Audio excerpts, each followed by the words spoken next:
This is a follow-up video to the video I did lastly about what transpired between Yomi Fabiyi's chat with allegedly Adura's main account, which has been alleged to have been an impersonator. And so I'm more curious about the line that was made by whoever that chatted Yomi through Adura's main account. The person said, "I want to tell you how Wunmi pushed my brother." Now, there is a portion of the law, section 125 of the ACJ Act, that says if you bear a false witness against a person, especially an offense that may lead that person to death penalty or life imprisonment, you yourself, you are liable to life imprisonment. So are we talking about life imprisonment for the offense committed against Wunmi? Yeah. Because, I mean, this is where Wunmi really needs to take a stance against whatever that impersonator or whoever did using Adura's account. And again, if Wunmi do not take any stance against this person who bared a false witness against her, this will tell us a lot. So I am expecting Wunmi to be active. I call on Wunmi's lawyer, Wunmi's legal team, to look into that false witness that was bared against his client and make sure that justice is served, and so that every one of us can as well learn from this, that bearing false witness against anybody is an offense. Let us quickly look into the timeline of Mohbad's death. But before that, I'd like to say, if in case the inquest resumes, I think the following people: Fola Shade, Mohbad's mother's sister, Iyatunde Wunmi's auntie, Zoro Mohbad's friend, the driver to the Prado Jeep. A lot of people are still yet to speak in the coroner inquest, and I think the investigating officers should endeavor to invite these people for questions so as to establish possible new lead concerning the ongoing investigation. Now, the timeline of Mohbad's death. There's been a lot of discrepancies, so many different times. Some said on Monday, people like Mohbad's mother said her son died on Monday, with a video evidence in the interview with the TVC respondent, and also the Zoro's interview. That's also a video interview where Zoro said he was contacted that Mohbad passed on the 11th, which was Monday of last year, September 11. So we still do not have clarity on all of these different times, and we've been calling on the Nigerian police to intensify forensics on these areas so we can have more clarity and we can be sure that corruption has not took over this case, and that we can be able to restore our confidences in the Nigerian police, especially with this case of Mohbad. It's a very serious case, it's a very touching case, and that's why we've always been on it, because of a lot of backgrounds, in bullies, and even as I'm talking to you, there's still so many bullies that that comes to us, and so as to end these bullies and threat by some individuals who are engaged in doing bad businesses in this country, drug dealer, cartels, cultists. We do not want them to escape with this death, and that is why we are so much tied to this investigation, to see that the right thing is done. Now, in getting the right thing done, okay, let us look at these individuals. Okay, now Karimo, we want Karimo to be recalled back.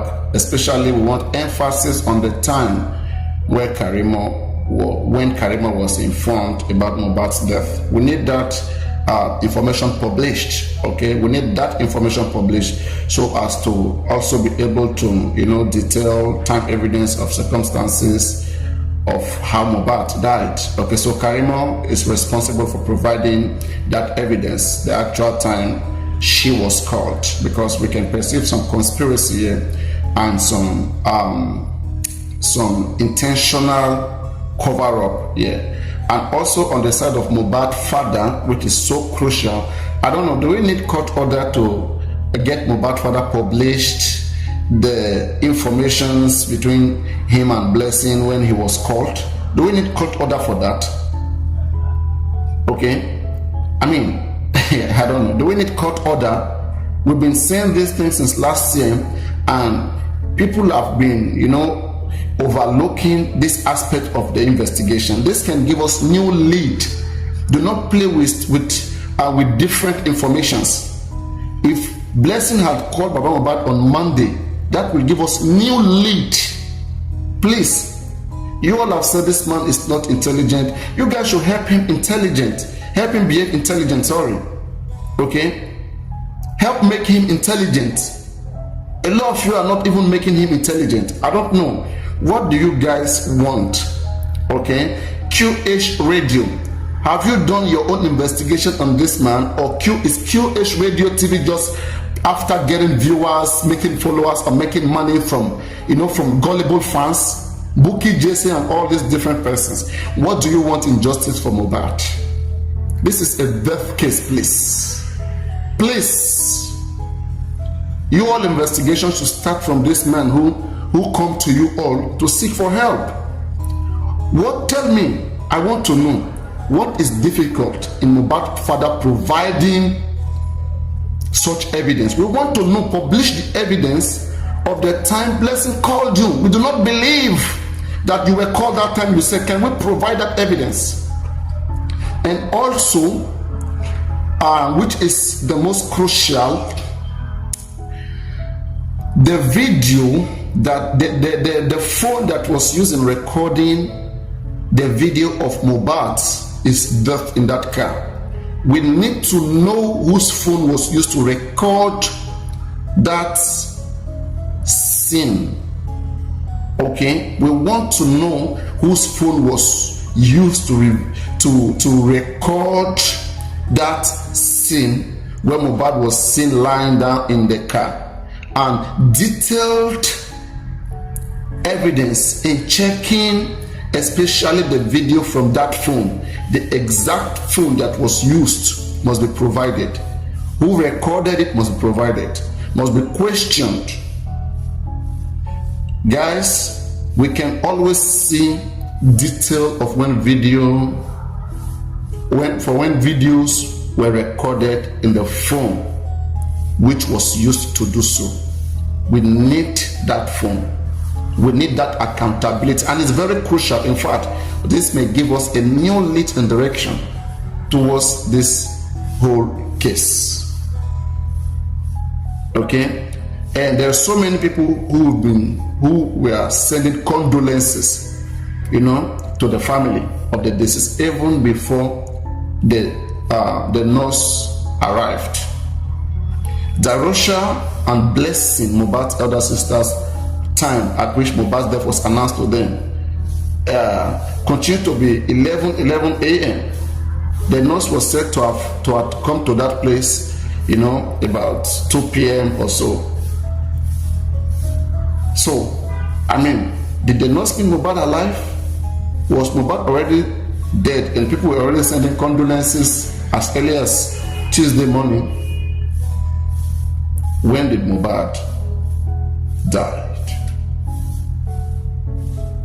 When did Mohbad die? Is there any oath of secrecy here? Could it have been that this whole family went into an oath not to give full detailed or to keep, relevant information secretive to themselves? I'm wondering.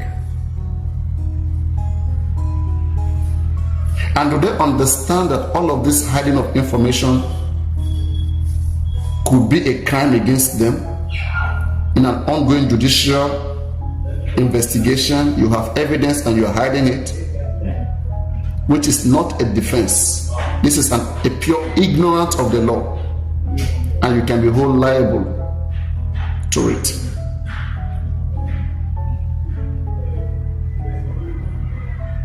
Okay, so I want to employ everybody to call on the authorities, and I'm also calling on them. We need the video, the phone that was used to record most death in that car. We need the detailed time evidence of that particular video, and that can be found on the exact phone that was used to record Mohbad in that car. Let's look into this, few directions as I'm brainstorming. I will bring them to you, and we'll work with them and see what it can get us, or we'll see where it can get us. Thank you so much. Love you.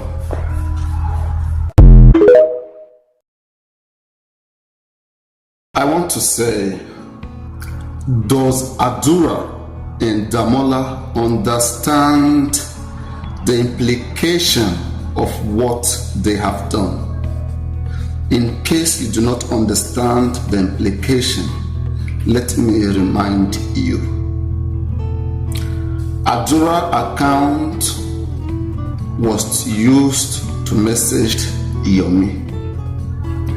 In midst of that, there comes Damola claiming allegedly to have been the one to have chatted Yomi.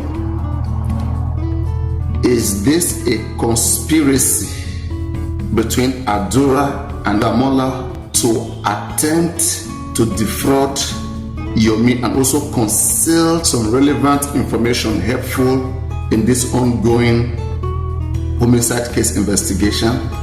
Do you guys understand that right now that Damola is confessing to that effect, Yomi can now say, okay, I am not a magician to be on the other side to know who was using the handle.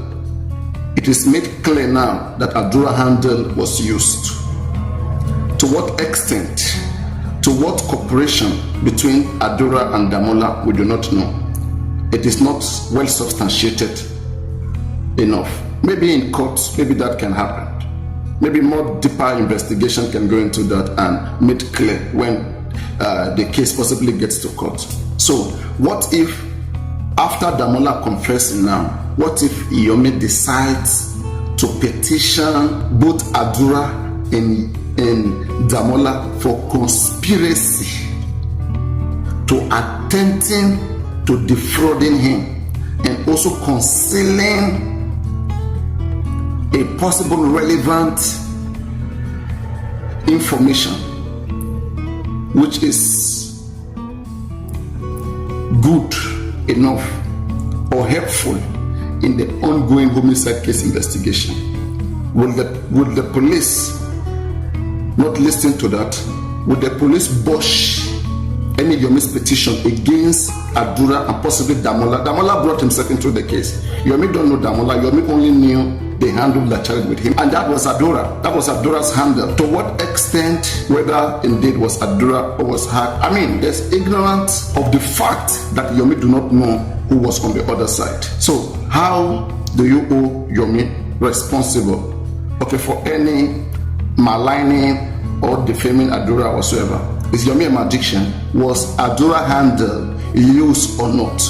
As long as Ádura handle was used, a part of a video which may possibly help in the investigation was sent to Yomi. Yomi need more clarity. Yomi need elaboration, not threat, not intimidation. No level of intimidation is going to cause any frustration or make anybody abstain from stating their fact and their truth. Yomi continued to state the fact here, and the fact here was Ádura's hand message Yomi. describing the situation of his brother's death. So what are we saying? Should that be ignored?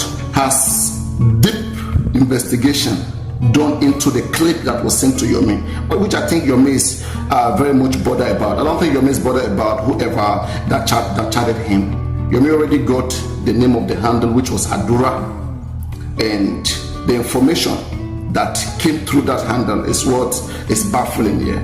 So are we going to investigate that video and get the full video, know the origination, the time, date and place, who recorded it? Those informations may lead us to unraveling this homicide case. And how many person has been scammed so far with that account? Is that account an instrumental of scam? Those have to be investigated. You see, the deeper Ádura goes on this case, or whoever represent him, I think the more you entangle yourself, because at the end of the day, the more serious this case goes, Damola is going to pay dearly. Yomi is the victim here, victim of an attempted fraud by an account owned by Ádura. I don't understand how you want to prosecute a victim of an attempted fraud. Have you prosecuted the person who attempted defrauding Yomi, or who concealed a possible relevant information which is helpful to the ongoing case? Have that person been prosecuted? I'm hearing about pardon. They want to pardon Damola. That shows there's a possible link of conspiracy here. And I want to say, maybe at this point now, a petition of conspiracy between Ádura and Damola for attempting to defraud Yomi and also concealing an evidence which may be possibly helpful in an ongoing investigation, which is the homicide case of Mohbad.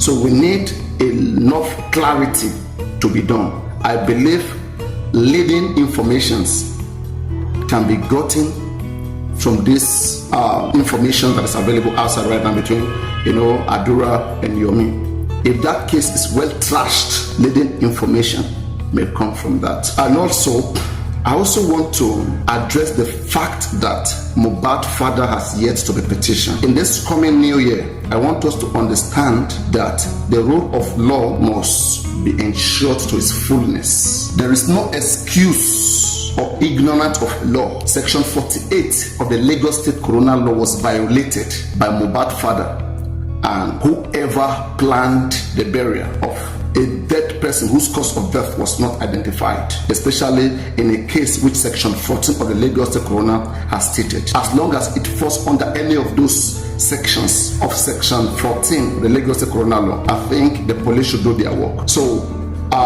petition against Mohbad's father for violating the Lagos State Act Section 48, I think that must be prepared so that in this coming new year, full investigation must be launched into the man's account, all bank accounts, as I've said, his phones, any of his phones that was used in the process. Guys, let me give you a brief history, okay?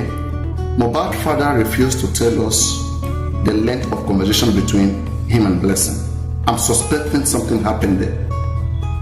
We want him to provide the time Blessing called, to publish it, the time Blessing called. We need it. Secondly, Prime Boy claimed in his live stream that he called Mohbad's father. Mohbad's father said he was on his way from Ajah to Mohbad's house. He called again. Mohbad's father said, I'm going, I'm almost there. He called again. Mohbad's father said, I just got there. And Baba Mohbad's father, you just got to your son's house after all this several calls. After you were told that Prime Boy did whatever, fought your son, or did not kill your son, did you attempted calling Prime Boy back?